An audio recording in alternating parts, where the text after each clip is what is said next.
क्या आपको पता है कि हाल ही में एक रिपोर्ट में दावा किया गया था कि श्रद्धा कपूर ने एकता कपूर के एक बड़े लेडी सेंट्रिक थ्रिलर फिल्म से अचानक बाहर निकालने का फैसला ले लिया, क्योंकि श्रद्धा ने इस प्रोजेक्ट के लिए 17 करोड़ रुपए के साथ प्रॉफिट शेयर की मांग की थी। लेकिन कुछ ही दिनों के बाद निर्देशक अनिल बारवे ने खुलकर कहा है कि सब अफवाहें हैं और श्रद्धा कपूर अभी भी इस प्रोजेक्ट का हिस्सा हैं। इस विवाद ने एकता कपूर के प्रोडक्शन हाउस में हलचल मचा दी और सोशल मीडिया पर लोग इस पर अपनी अपनी बातें करने लगे। अफवाह या सच? श्रद्धा कपूर ने 17 करोड़ प्लस प्रॉफिट शेयर की मांग की। दूसरी ओर यही एकता कपूर जो हमेशा अपनी सीरियलों और फिल्मों की वजह से चर्चा में रहती हैं, अपने मशहूर टीवी शो क्योंकि सास भी कभी बहू थी के दूसरे सीजन की तैयारियों में जुटी हैं, जो 3 जुलाई 2025 से प्रसारित होने वाला है। इस नए सीजन में स्मृति ईरानी और अमर उपाध्याय अपनी प्रतिष्ठित भूमिकाओं में लौटने वाले हैं और शूटिंग हो रही है। हाई एंड सिक्योरिटी के साथ यहां तक कि सेट पर सेल फोन भी प्रतिबंधित है। वहीं फरवरी 2025 में कानूनी मामले ने फिर से एकता कपूर को सुर्खियों में ला दिया। मुंबई कोर्ट ने उनके खिलाफ भारतीय सैनिकों का अपमान करने का आरोप लगाया था। एक यूट्यूबर हिंदुस्तानी भाव ने उनकी वेब सीरीज में एक कॉन्ट्रोवर्शियल सीक्वेंस दिखाने का आरोप लगाया था, जिससे अब पुलिस जांच कर रही है। इस तरह के विवाद ने एकता की OTT स्ट्रेटजी पर सवाल खड़े कर दिए। तो आज जानते हैं ड्रामा क्वीन एकता कपूर की कहानी, उनके बचपन से लेकर आज तक, और जानेंगे वो क्यों हैं इंडियन टीवी और डिजिटल दुनिया की कंटेंट क्वीन। एकता कपूर का जन्म 7 जून 1975 को हुआ बॉम्बे में, जिसे आज हम सपनों की नगरी मुंबई के नाम से जानते हैं। वो बॉलीवुड के मशहूर अभिनेता जितेंद्र और शोभा कपूर की बड़ी बेटी हैं। उनके छोटे भाई तुषार कपूर भी फिल्मों में सक्रिय हैं। बचपन से ही फिल्म जगत की हलचल देखकर बड़े होने वाली एकता को पहले से ही अंदाजा था कि वो एक दिन पर्दे के पीछे बैठेंगी। उन्होंने बॉम्बे स्कॉटिश स्कूल से पढ़ाई की, फिर मीठीबाई कॉलेज में कॉमर्स विषय लिया। कॉलेज के दिनों में ही उन्होंने खुद को प्रोडक्शन के नाम पर झोंक दिया और 17 साल की उम्र में अपने पिता की बालाजी टेलीफिल्म्स में इंटर्न की तरह काम करने लगी। 90 के दशक के आखिर तक एकता कपूर ने टीवी की दुनिया में तूफान ला दिया।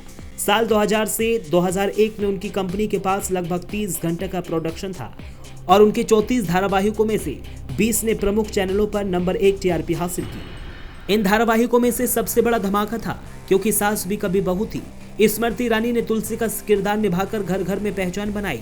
इस शो ने न सिर्फ भारतीय टीवी पर रिकॉर्ड तोड़े, बल्कि दर्शकों की दीवानगी का आलम ऐसा हुआ कि कोई भी अमूमन सीरियल उससे बड़ी लोकप्रियता हासिल नहीं कर सका। इस सीरियल का जुनून विदेश में रह रहे भारतीयों के भी सर चढ़कर बोला। उसके बाद कहानी घर घर की मैं पारिवारिक ड्रामा ने भी TRP के सारे रिकॉर्ड तोड़ डाले। वहीं 2001 में आया सीरियल कुसुम ने पॉलिटिक्स और रोमांस का ऐसा मिश्रण पेश किया कि युवा और बुजुर्ग दोनों को पसंद आ गया।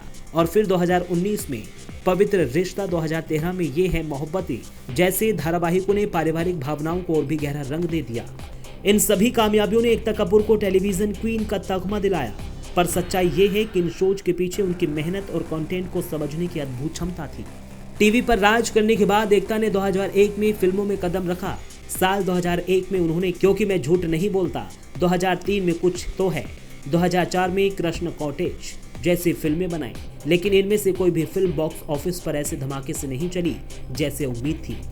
फिर 2005 में एकता कपूर ने क्या कूल हैं हम जैसी फिल्म बनाई, जिसमें उनके भाई तुषार कपूर ने अभिनय किया। इसके बाद शूट आउट एट लोकांडवाला आई 2007 में, फिर 2008 में आई मिशन इस्तांबुल और EMI लिया है तो चुकाना पड़ेगा फिल्म, लेकिन आलोचक भी ज्यादा प्रभावित नहीं हुए और दर्शकों ने भी कम प्रतिक्रियाएं दी।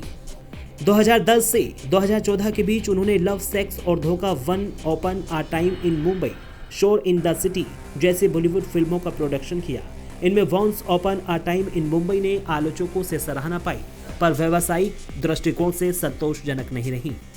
फिर एकता ने डिजिटल युग की ओर कदम बढ़ाया। अप्रैल 2017 में आल्ट बालाजी लॉन्च किया। ये OTT प्लेटफॉर्म जल्द ही चर्चा में आ गया, लेकिन गंदीबाज जैसे शोज की अश्लीलता के आरोप भी झेलने पड़े। भले ही कंटेंट और ड्रामा क्वीन छोटे और बड़े पर्दों पर आज राज कर रही हैं, लेकिन उनसे जुड़ा एक बेहद ही रोचक किस्सा आपको जानने में मजा आएगा। उन्हें पापा के फिल्म सेट पर जाने की इजाजत नहीं थी। एकता ने द कपिल शर्मा शो पर बताया कि वो पापा के साथ काम करने वाली हीरोइनों से जलती थी और लोग सोचते थे कि वो उन पर हमला कर सकती हैं। एकता का कहना है, मुझे डर था कि वो मुझसे ज्यादा खूबसूरत न दिख जाए, इसलिए मैं सेट पर नहीं जाती थी। लोग कहते थे कि मैं उन्हें अकेला नहीं छोड़ूंगी। 2019 में एकता कपूर ने सरोगसी के जरिए अपना पहला बच्चा गोद लिया। उनके बेटे का नाम रवि कपूर रखा गया, जो उनके पिता जितेंद्र के नाम रवि से प्रेरित था। एकता ने मातृत्व और अपना करियर दोनों एक साथ संभाला। मीडिया में उनकी हर हलचल पर ध्यान गया, उनकी स्टाइल, उनका फैशन, उनकी बिजनेस ड्रेसिंग, लेकिन उन्होंने हमेशा कहा कि काम ही उनकी पहचान है। मई 2025 में आई अफवाह के मुताबिक श्रद्धा कपूर ने एकता कपूर की महिला प्रधान थ्रिलर फिल्म से पैसा और प्रॉफिट शेयर की मांग की, लेकिन निर्देशक राही अनिल बारवे ने कहा ये सब अफवाहें हैं। सोशल मीडिया पर लोग आपस में जूझने लगे, क्या ये सच या फिर झूठ। फरवरी 2025 में एक यूट्यूबर विकास पाठक ने आरोप लगाया कि आल्ट बालाजी की एक वेब सीरीज में एक भारतीय सैनिक का आपत्तिजनक चित्रण हुआ। मुंबई में कोर्ट ने इसकी जांच का आदेश दिया।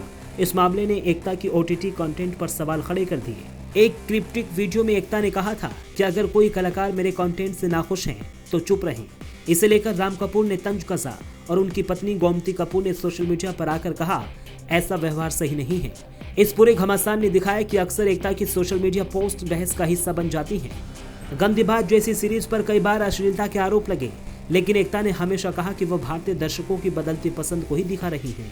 आलोचकों का मानना था कि कंटेंट बहुत बोल्ड है, जबकि एकता ने इसे जनरेशन की आवाज कहा। अब बात करते हैं उन प्रोजेक्ट्स की जो एकता के लिए नए चैलेंज हैं और साथ ही दर्शकों के लिए नए एक्सपीरियंस, क्योंकि सास भी कभी बहू थी 2 जुलाई 3, 2025 को रिटर्न कर रहा है ये शो, जिसमें स्मृति ईरानी एक बार फिर तुलसी का किरदार और उमर उपाध्याय मिहिर का किरदार निभाएंगे। भारतीय टेलीविजन पर इस पसंदीदा जोड़ी की फिर वापसी होगी। 150 एपिसोड का लक्ष्य रखा गया है ताकि कुल 2000 एपिसोड का रिकॉर्ड पूरा किया जा सके। Kull the legacy of the Raisinghs 2 मई 2025 को जियो सिनेमा पर लॉन्च हुई ये suspense thriller web series Nimrat Kaur, Amol Parashar और श्रद्धि डोगरा मुख्य भूमिका में। क्रिटिक्स ने इसे इसकी ग्राफिक, सिनेमेटोग्राफी और थ्रिलिंग सिनेमैटिक स्टोरी लाइन के लिए सराहा। भाग्यलक्ष्मी का समापन 15 जून 2025 को भाग्यलक्ष्मी ने पूरे 1300 एपिसोड पूरे किए। ये बालाजी टेलीफिल्म्स का जी टीवी पर सबसे लंबा चलने वाला सीरीज रहा, जिसने भारतीय दर्शकों में रिकॉर्ड ब्रेकिंग टीआरपी हासिल की। अनेकों नए फॉर्मेट्स। एकता कपूर ने अभी बालाजी मिशन पिक्चर्स की एक नई महिला प्रधान फिल्म की घोषणा की है, जिसमें बॉलीवुड की कई बड़ी अभिनेत्री लीड रोल में होंगी और आल्ट बालाजी के आगामी प्रोजेक्ट्स में LGBTQ+ विषय, साइंस फिक्शन, थ्रिलर और यूथ लाइफस्टाइल शो शामिल हैं। एकता कपूर की नेटवर्थ। बात करें पैसों की, इसी जून 2025 तक एकता कपूर की कुल नेटवर्थ लगभग 95 से 100 करोड़ के बीच आंकी जा रही है। ये राशि उनके Balaji telefilms, Balaji motion pictures और आल्ट बालाजी के पोर्टफोलियो में शेयर होल्डिंग्स, प्रॉपर्टी और अन्य निवेशों का योग है। इन आंकड़ों ने दिखाया कि एकता केवल कंटेंट क्वीन ही नहीं, बल्कि एक सफल बिजनेस वुमेन भी है, जिनके पास टीवी, फिल्म और डिजिटल तीनों प्लेटफॉर्म पर पकड़ है और अनकही बातें, अज्ञात तथ्य। अब देखें कुछ ऐसे तथ्य जो शायद कम ही लोग जानते हों। बायोग्राफी का अनूठा कदम। 2020 में एकता कपूर ने अपनी आत्मकथा kingdom of the soap queen, the story of Balaji telefilms launch की, जब वे सिर्फ 45 साल की थी। ज्यादातर सेलिब्रिटीज बुढ़ापे में ही ऐसा करते हैं, लेकिन एकता ने अपने सफर को ताज़ा लिखने का फैसला किया। Institute of creative excellence. 2012 में बालाजी टेलीफिल्म्स के माध्यम से बनाया गया ICE, जहां थिएटर, एडिटिंग, रिपोर्टिंग, एक्टिंग और डायरेक्शन सिखाया जाता है। आज यहां से निकलकर हजारों छात्र इंडस्ट्री में अपना नाम कमा चुके हैं। 3 मातृत्व की तैयारी। 36 साल की उम्र में एकता ने अपने अंडाणु फ्रीज कराए थे, क्योंकि उन्हें मातृत्व का सपना साकार करना था। इस तैयारी के बाद उन्हें सरोगेसी के जरिए अपना बेटा रवि मिला। Amy director award. 2023 में उन्हें इंटरनेशनल एमी डायरेक्टर अवार्ड मिला, जो भारतीय मनोरंजन जगत में एक बड़ा अंतर्राष्ट्रीय सम्मान है। 2007 में कुंडली भाग्य। एकता खुद राइटिंग रूम में डटी रहती थी। वह डायलॉग चेक करती थी, स्टोरी लाइन को एडिट करती थी और छोटी मोटी क्रिएटिव डिटेल्स में हाथ बटाती थी। परिवार और प्रोफेशनल नीति। अपने माता पिता के नाम पर चलने के बजाय एकता ने हमेशा कहा, काम अच्छा चाहिए वरना जाना पड़ेगा। इस स्ट्रिक्ट नीति ने बालाजी टेलीफिल्म्स को बिल्कुल प्रोफेशनल्स रखा। भविष्य का विजन AI एंड XR। एकता कहती हैं कि अगले 2 से 3 सालों में वो AI और XR के साथ कंटेंट प्रोडक्शन के नए युग शुरू करेंगी। इंटरैक्टिव वेब सीरीज और वर्चुअली रियलिटी शो लोगों की रोजमर्रा की मनोरंजन आदत बदल देंगी। यहाँ हमने देखा कि कैसे श्रद्धा कपूर विवाद से लेकर कानूनी जांच तक एकता कपूर हमेशा सुर्खियों में रही। पर असली कहानी क्या है? रानी जैसी कंटेंट क्वीन होने की, टीवी से लेकर डिजिटल तक का सफर, निजी दर्द से प्रेरित प्रेरणा और एक विजन जिसने बालाजी टेलीफिल्म्स को एक बेजोड़ पहचान दिलाई। तो अगली बार जब आप टीवी या डिजिटल पर कोई सोप ओपेरा या कोई ट्रेंडिंग वेब सीरीज देखें, तो याद रखें कि शायद उसका नाम एकता कपूर की शानदार सोच, उनकी मेहनत और उनकी भावनात्मक गहराइयों से जुड़ा हो। क्योंकि यही है वो शक्ति जिसने उन्हें कंटेंट क्वीन बना दिया। आज हम इसी माध्यम से एकता को विश करते हैं हैप्पी बर्थडे। आप भी अपनी एकता के लिए विशेष और सुझाव कमेंट बॉक्स में जरूर लिखें।